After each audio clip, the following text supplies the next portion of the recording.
తిరుక్కుడుందై. కుంభకోణానికి చెందిన ఈ క్షేత్రానికి స్వామి పేరు ఆరవముదన్. ఉత్సవమూర్తి సారంగపాణి. అమ్మవారు కోమలవల్లి. తూర్పుముఖంగా శయనించి ఉంటారు. ఉద్దాన శయనం అంటే పడుకున్నవాడు లేవబోతున్న సన్నివేశం కనిపిస్తుంది.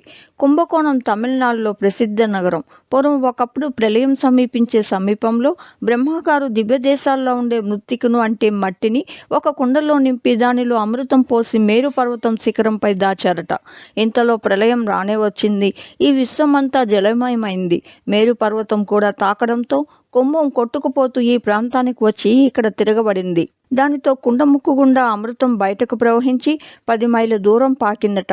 ఇంతలో ప్రళయం పోయి సృష్టి ప్రారంభమైంది. అందుచేత అమృతం ఈ 10 మైళ్ళల్లోనే నిలిచిపోయింది. ఇలా అమృతం నిలిచిన చోట అనేక దివ్య ఆలయాలు వెలిసినాయి. కుంభం ముక్కు నుండి అమృతం చెందిన చోటు కనుక దీనికి కుడముక్కు అని పేరు.